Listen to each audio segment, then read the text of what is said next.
So, good afternoon, everyone.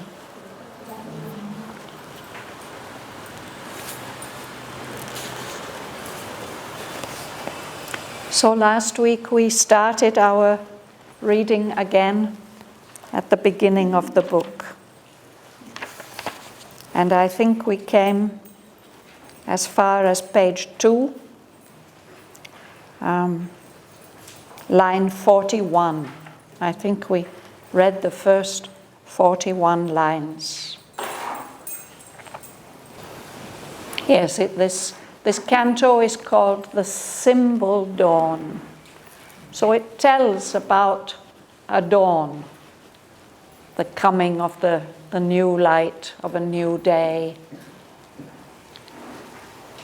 But it's more than just that rising of the sun. This coming of the new day is representing something more than that. And because he's introducing this book, which is full of psychological symbolism, perhaps the first 6 pages, they are more packed with this psychological symbolism than any other part. So many layers of meaning compressed together. It's also the part of the poem which Shraddhavan has revised more times than any of the rest. I think more than 50 times he has gone through and made it more compressed, more intense, more densely significant. Sorry. Yes. Can I ask you a question? You can ask me a question, yes? The line as with abandoned in Auroville. Yes. Is like a symbolism of an earth without grace? What was the project of the divine in that moment? No grace for the earth? Yes, I think what Sri Aurobindo has explained about this passage is that it represents a state of mind. This time, the darkest hour before the dawn. Of course, we know that the dawn is coming and we shouldn't feel depressed because of that darkness. But sometimes people, human beings, get into a state when they can only see and feel darkness. And perhaps we can call this state the mind of night. And so he's building up this picture of a universe that is full of this darkness. The darkness knows, it is conscious, it knows that light is coming, but it's afraid of that coming of the light. It wants to prevent it. It wants to go back to sleep, back to unconsciousness. It doesn't want to be forced to wake up. And so he's describing this on a universal scale, starting out in space somewhere, in the unlit temple of eternity. There's not even a star, nothing. It's completely dark. And this consciousness that wants to go back into an even greater darkness, a total darkness of unconsciousness. And in that darkness, it's as if the earth, then he zooms in from the universal scale to the planetary scale. And there, the earth is dancing around and around, whirling around in complete darkness. And it's as if the gods are asleep. They are not there to pour their grace and their light. And into that total darkness, what comes is a tiny movement. And I mentioned that I believe that this is something that happens before the sun rises. There may come a little breeze, so that people who are familiar with the weather, they know, oh, this little breeze has come, so soon the sunrise will come. Dawn. Yeah, but I remember mostly of these 40 lines. Yes. And I wasn't aware of that. It was new for me. I talked about it after last week. That what was so new for me, that is that the darkness is not one darkness. There's a difference, and I recognize that in myself, but in some way there's a difference between 4 o'clock at night and 5 after 4 at night. And yes. That's what, and I recognize that, but I don't know what that is. It's not one darkness. There's a lot of darknesses. That's what I remember most. Yes, yes. And that's because there are so many levels of darkness in us. And that's when, now today, perhaps we shall read the first beginning of the coming of the light. If we can concentrate inside ourselves and feel the darknesses and sense the light coming into them, it can happen on many different levels, depending on what state we are in. But the significant thing that we finished with last week was this little movement. Something in that inscrutable darkness stirred. There's a movement, a nameless movement. And on another level, that movement corresponds to an idea that doesn't get formulated in thought or in word, no? But there's something insistent about it. There's something that is dissatisfied, and yet it doesn't have an aim. It doesn't know what it is that it wants. It doesn't know what is the meaning of its own little movement. But there's something that wishes to be, to exist, but it doesn't know how to do that. Mother says nothing is organized. There's no way for it to be. There's no life, there's no thought. How can it be?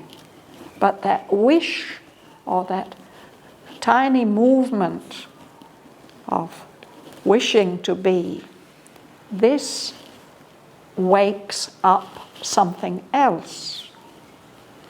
It teased. This word is like tickling somebody with a piece of grass. You know, they're sleeping, your friend is sleeping, you want to wake him up. Tickle, teasing the inconscience, that utter darkness of unconsciousness. It has to wake up a little bit because there's this insistent something which is forcing it to wake up. And what wakes up is ignorance. Ignorance means knowing that there's something you don't know. The feeling of incompleteness. So there's this little movement, a kind of throw. A throw is an involuntary, convulsive movement. It just comes for a moment, like that little breeze before the sunrise, and then it's gone.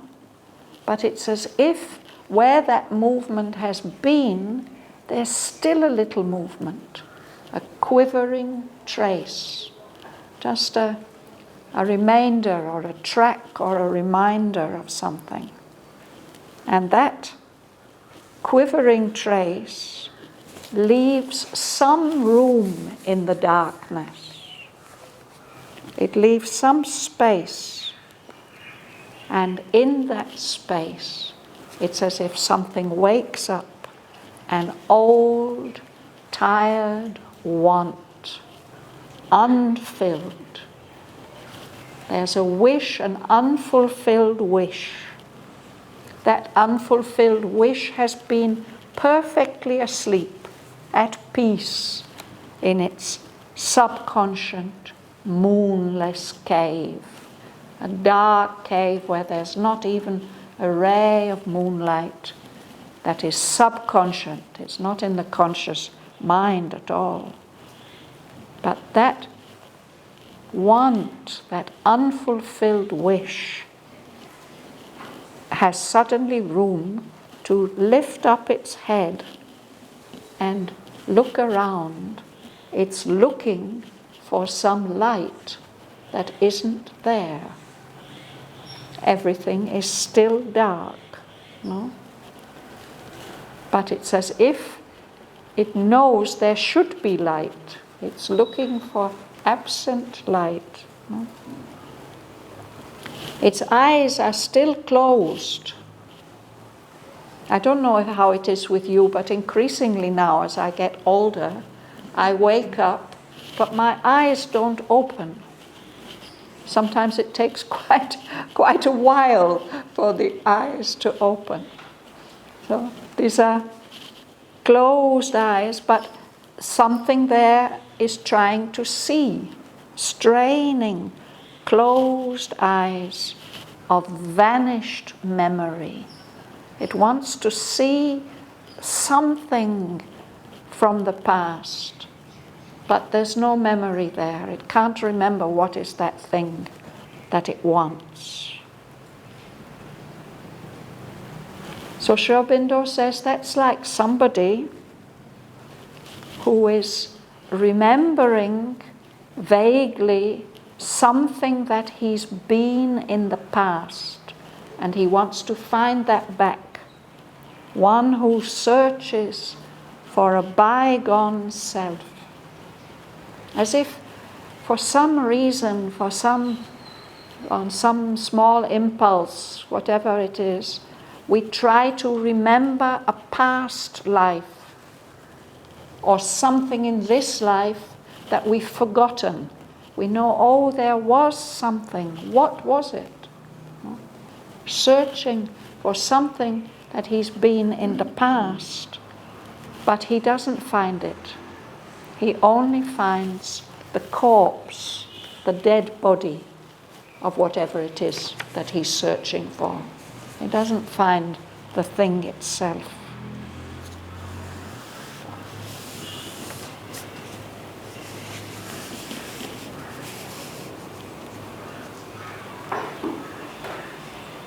So this is very obviously not describing a purely physical phenomenon. It's describing a psychological state. No? And then Sri Aurobindo continues this as if, no? Or as though.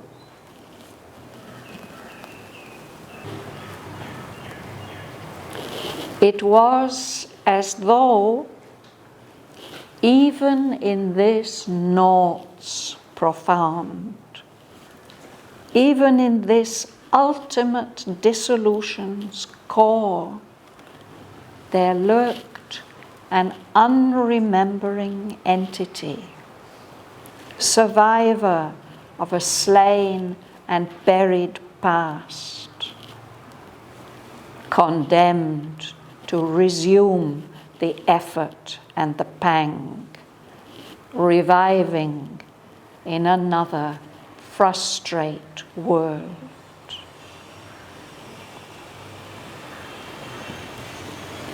An unshaped consciousness desired light, and a blank prescience yearned towards distant change.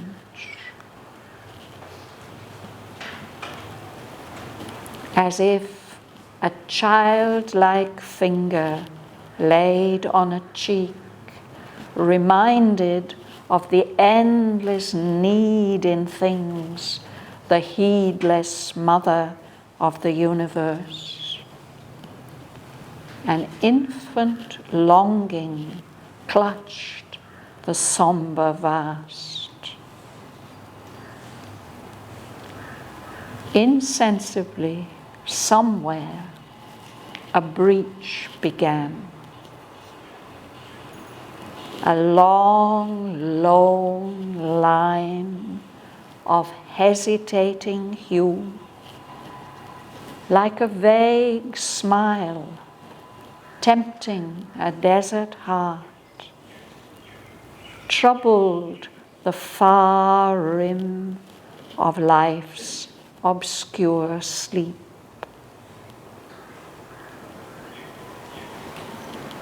Arrived from the other side of boundlessness, an eye of deity peered through the dumb deeps. A scout in a reconnaissance from the sun, it seemed amid a heavy cosmic rest, the torpor of a sick and weary world, to seek for a spirit souled and desolate, too fallen to recollect forgotten bliss.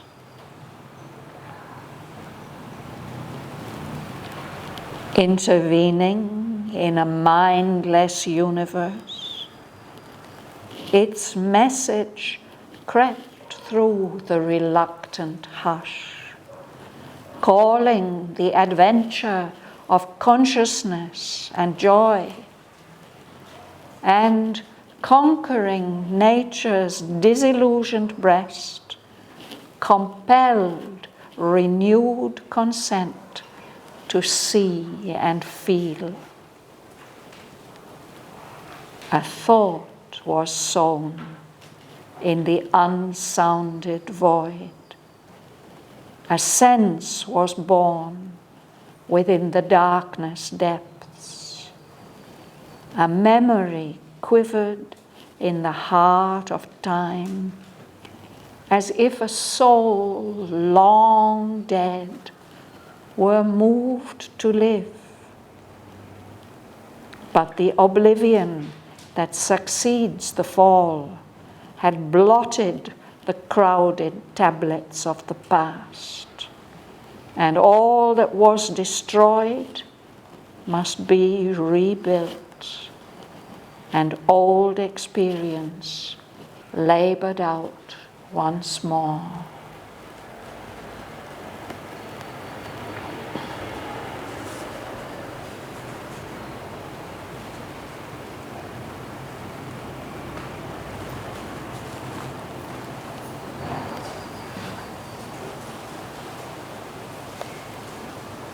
It seems to be about a soul waking up.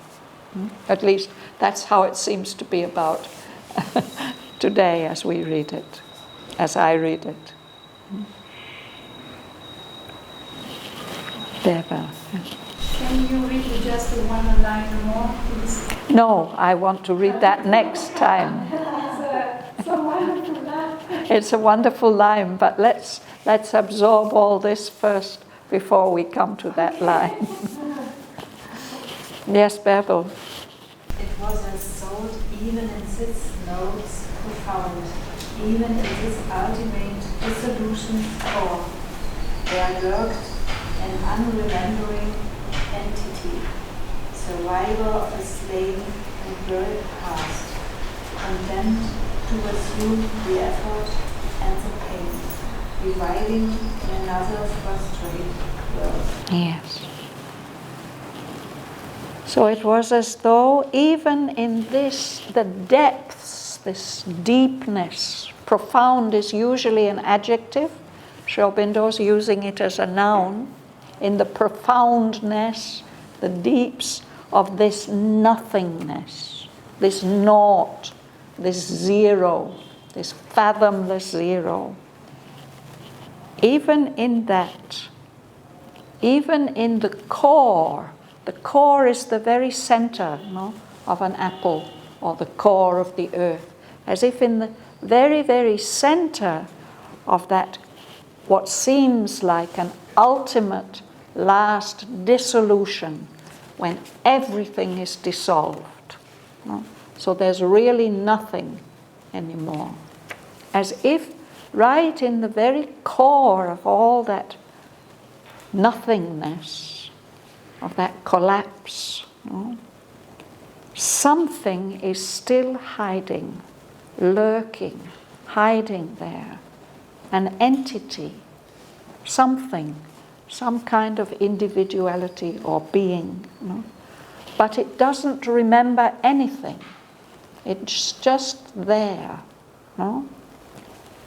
This seems to be the only survivor. Everything has been dissolved. Only this entity is there. It's a survivor from a past which is completely dead and buried, slain, killed. A past, there's nothing left of that past anymore. Only this little entity has survived. And because it's survived, it is condemned. It is forced, even though it doesn't want to. It has to again take up the effort, the struggle, and the pain of living. It has to wake up, it has to revive. It's been dead, it's been comfortably asleep in its moonless cave. But now it has to wake up. And it doesn't want to wake up. It thinks, oh, my God, another frustrate world, all over again. Oh dear. No. It's like the feeling of waking up in the morning sometimes. Do I have to?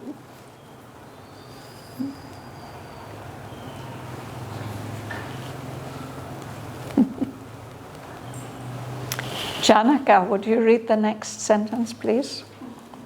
Okay. An unshaped consciousness desire life, and the blank prescience yield towards distant change. Yes. So there's something that doesn't want to wake up, that feels condemned. But there's some other part which does want to wake up. There's this consciousness. It's a formless consciousness, unshaped consciousness.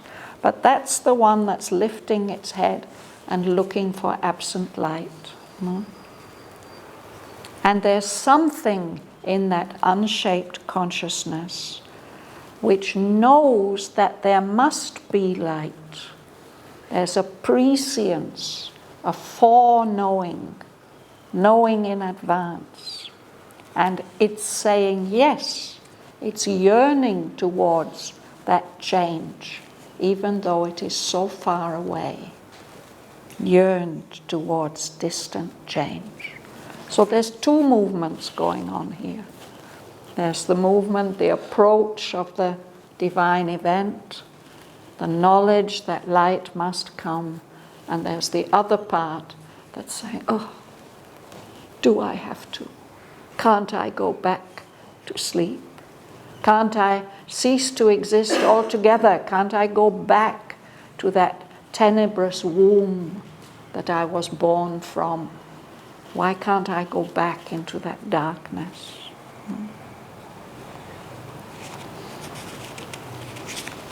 Patricia. As if a childlike finger laid on a cheek, reminded of the endless need in things, the heedless mother of the universe, an infant longing clutched the somber vase. So this is a lovely image. No? That somber vase that universal darkness. Perhaps it's like that because the mother of the universe is asleep. She's not paying attention. No? But now there's this little movement of wanting light. No? And that's like the child laying its finger on the mother's cheek. And that wakes her up. She feels it. That little touch reminds her of the endless need in things, that unsatisfied longing. A childlike finger. Babies do that, no? They will lay their finger on the mother's cheek. Sleeping mother, she will feel it, even if it's only such a gentle touch, and she will respond somehow. So now comes the response. Up to this moment, it's all completely dark. If we were to make a film, I hope one day some great artist will make a film or a series of films of Savitri. But if he were to make a film, up to this point it's complete darkness. There's only been that little tiny stir. I don't know how he would show that. But now, because of that little movement, something happens. Would you read? Sensibly, somewhere, which began a long, low line of hesitating through, like a great smile, tempting the whispered heart, traveled the far brink of life's obscure sleep. Yes, thank you. Insensibly. It means we can't tell when that happens. Somewhere, we can't tell where it happens. But there's, who knows what a breach is? Who can say something about a breach? An opening. Yeah, something opens up. Like a crack. Yes. So it just begins, and we can't tell exactly where that. Perhaps you might have. I remember many years ago standing on a mountain top somewhere near Darjeeling, and we'd been told to watch for the sunrise. No, so you wait and you wait and you wait, and there are clouds, and actually the sunrise never comes, but it might come. It might come. This long, lone line of hesitating hue. It's a very, very pale light. And he says that light, that line of light, it's like a smile. The universe is smiling. And that smile is tempting, it's encouraging a heart that is absolutely a desert heart. There's no hope, there's no, it's completely abandoned and desolate, but somebody's smiling at it. That vague smile. And then that desert heart actually doesn't know whether that's good or not. That's troubling. That far rim, that edge of the horizon, that's the edge where life, everything is asleep, it's still completely dark. But there on the far rim, there's this long, long line of hesitating hue. Can't even say what color it is. It's such a pale light. And that troubles the far rim, the distant edge of the obscure sleep of life. Everything is asleep. on the earth.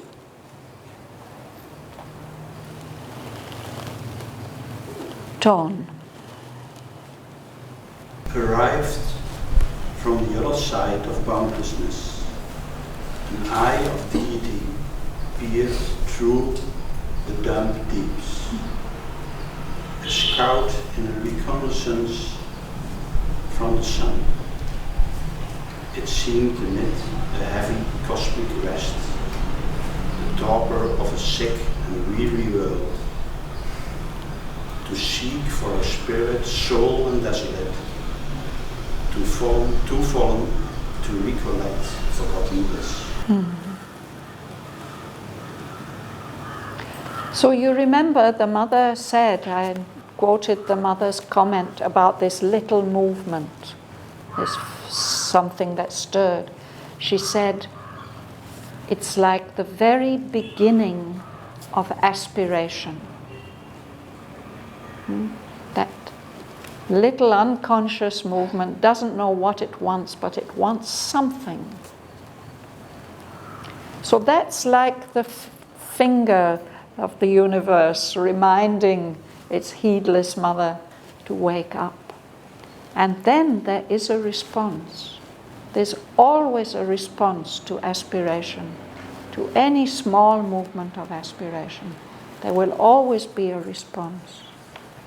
So after that long, lone line of hesitating hue, suddenly the sun breaks through. There's an eye, or it's maybe not the sun, there's an eye-shaped light, no?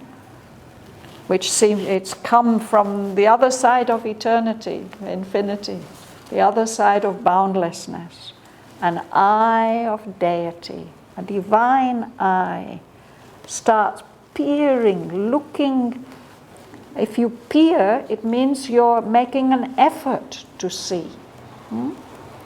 Peered through these silent deeps of darkness. And this light has come from the sun. It's not the sun itself, it's going in advance. A scout is a person who goes ahead in front of the army to find out what the terrain is and whether there are any enemies there or villages, going ahead, to suss things out. So this eye is like that. It's a scout in a reconnaissance. That's what a reconnaissance is, sending out some scouts to find out information about the way ahead. So this eye that's looking, that's peering, it seems to be looking for someone. It's looking for where that little movement came from. Who was that? Everything is in a state of heavy cosmic rest. And he says it's a torpor. A torpor is when you're in a very heavy state of sleepiness because you've taken too much medicine or too much alcohol or something. The brain is not functioning. The body's not functioning. So the whole universe seems to be in this state of a sick and weary world. But that eye is looking for something. It's seeking for this single spirit, this soul spirit, who's abandoned there, lost there, the only survivor of this universal dissolution. And obviously that spirit is too fallen. It's fallen so far and it's in such an unconscious state that it can't even remember where it has fallen from. It has fallen from the divine Ananda. Mother speaks about the soul doing this, no? Coming into the world and falling on its head, she says. It doesn't remember anything. So it's like that. The mother is looking for that one who has fallen down and is in such a stunned state that it can't remember the bliss that it has come from.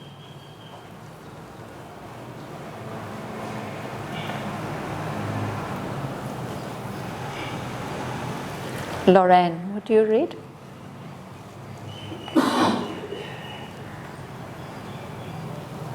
Intervening in a mindless universe, its message crept through the reluctant hush,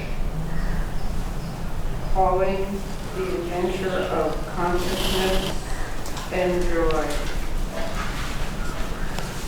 and conquering nature's disillusioned breast, compelled, renewed, consent to see and feel. Yes. So this is that scout, that eye of deity. It's intervening, it's coming in and doing something in this mindless universe, in this state of universal darkness. It's a message of light. No?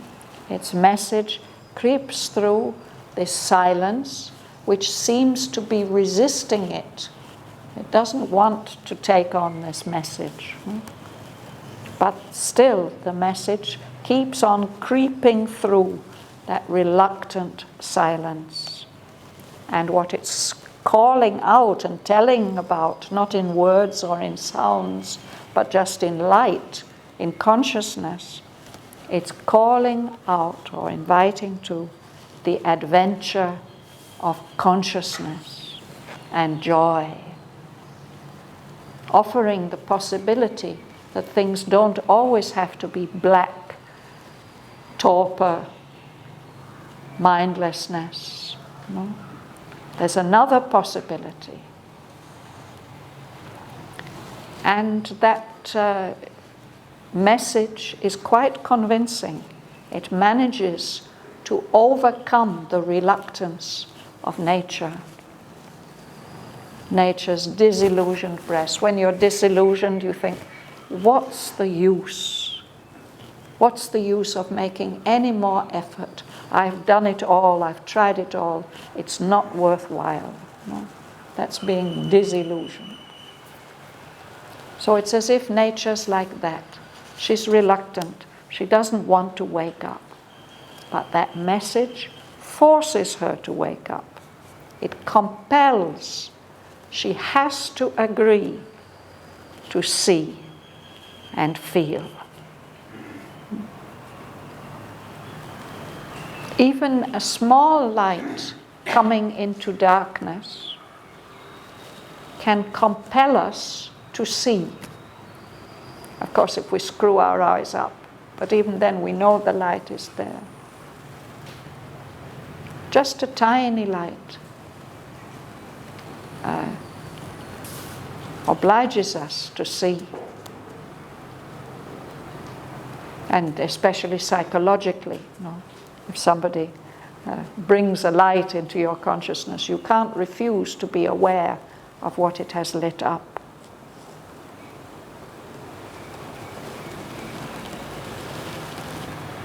Kamala. A thought was sown in the unsounded void. A sense was born. Within the darkness depths, a memory quivered in the heart of time, as if a soul longed that were moved to live. But the oblivion that succeeds the fall had looted the routed targets of the past, and all that was destroyed must be rebuilt. An old experience labored out once more. Yes. So there's compelled consent. And because of that, thought comes back. Just a very, very small possibility of thought, like a seed, gets sown, planted in this emptiness. this unsounded. Unsounded is the same as fathomless. A fathom is I said last week, it's the measure that we use to measure how deep the sea is. And the method of measuring how deep the sea is, of course, nowadays they do it all electronically or with radar or something. But it used to be to tie something heavy, a piece of lead or a stone, onto a string or a rope, and to lower that down into the sea. And along the rope at regular intervals there were knots tied. So when you felt the stone touch the bottom and that this rope becomes slack, then you can pull it up and see how many fathoms are there. And that was important in the days of sailing ships. Sailors, it was important to know where the bottom is.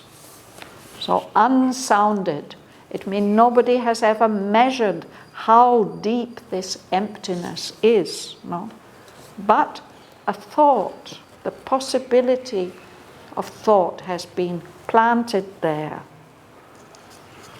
And within the darkness depths, the deep, the profound of this darkness, a sense, the first beginning of perception. We can say the first beginning of life.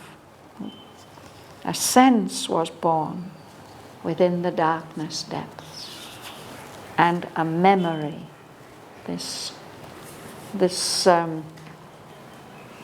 vanished memory, it wakes up, quivers there in the very heart of time. So that's as if maybe something like that happens when a soul has fallen into a state of deep slumber between lives after death. And then something wakes it up.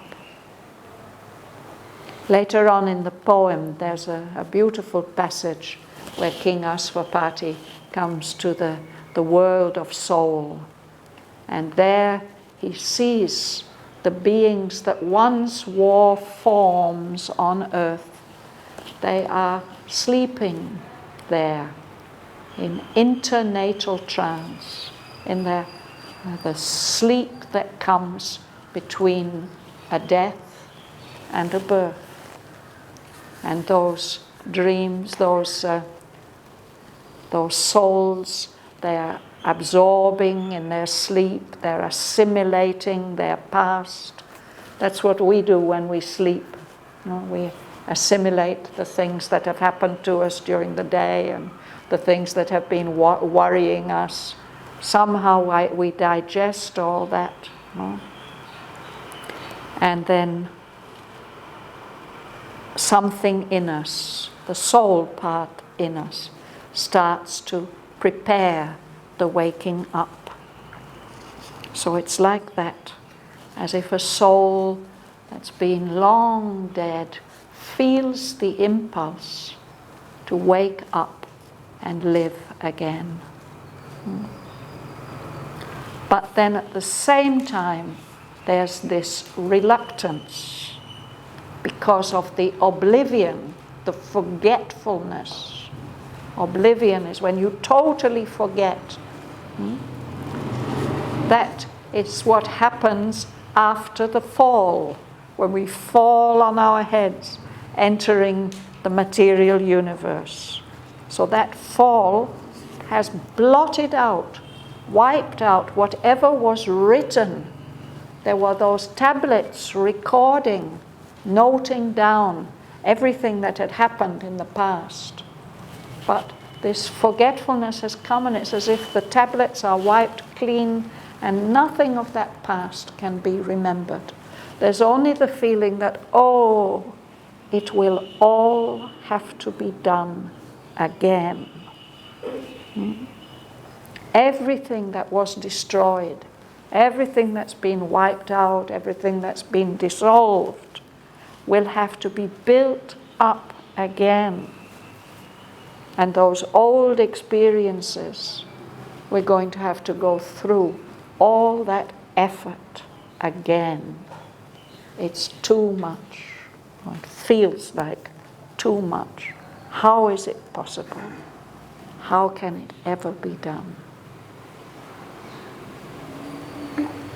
This memory is quivering in the heart of time, not in an entity.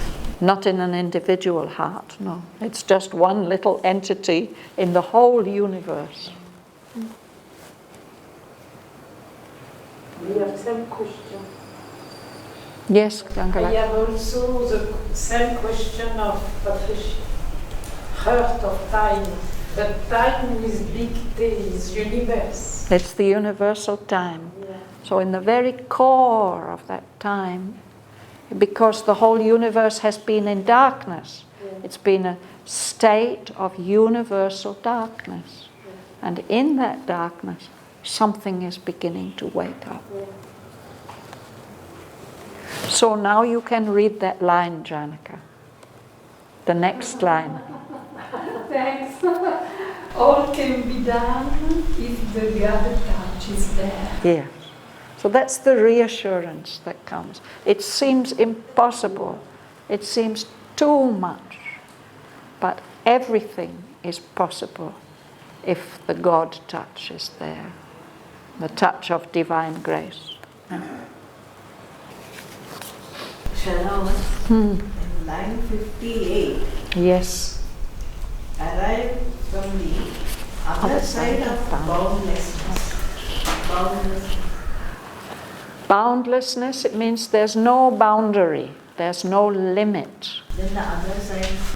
Yes, how can there be an other side? But the earth is here, all around is boundlessness. From some far distance, something is coming. But yes, it's one of these paradoxical expressions of Sri Aurobindo that are meant to expand our consciousness.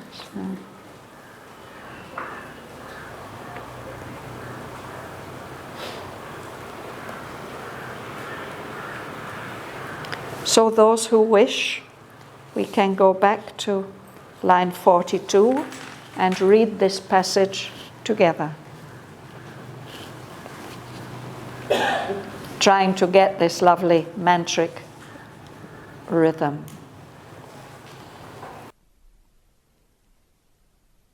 It was as though even in this noughts profound, even in this ultimate dissolution's core, there lurked an unremembering entity, survivor of a slain and buried past, condemned to resume the effort and the pang, reviving in another frustrate world.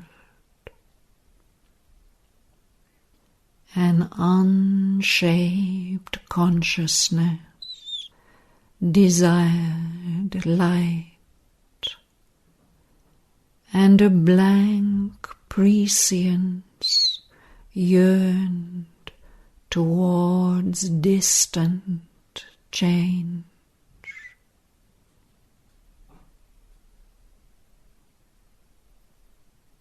As if a childlike finger laid on a cheek, reminded of the endless need in things, the heedless mother of the universe, an infant longing clutched the somber vast.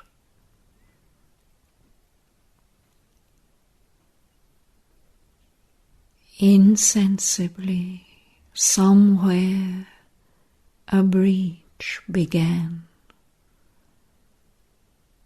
A long, lone line of hesitating hue, like a vague smile tempting a desert heart, troubled the far rim of life's obscure sleep.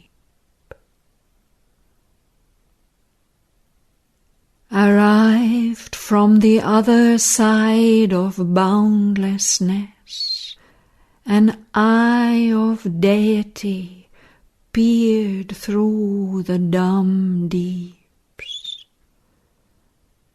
A scout in a reconnaissance from the sun, it seemed amid a heavy cosmic rest, the torpor of a sick and weary world, to seek for a spirit, soul and desolate, too fallen to recollect forgotten bliss.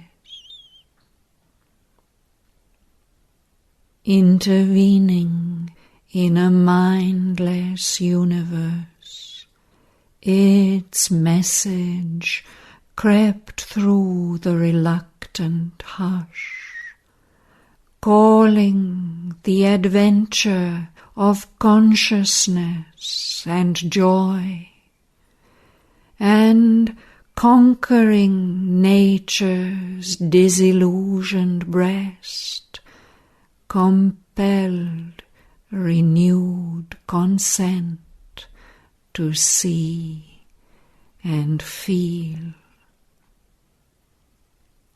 A thought was sown in the unsounded void. A sense was born within the darkness depths. A memory quivered in the heart of time, as if a soul long dead were moved to live. But the oblivion that succeeds the fall had blotted the crowded tablets of the past, and all that was destroyed must be rebuilt, and old experience labored out once more.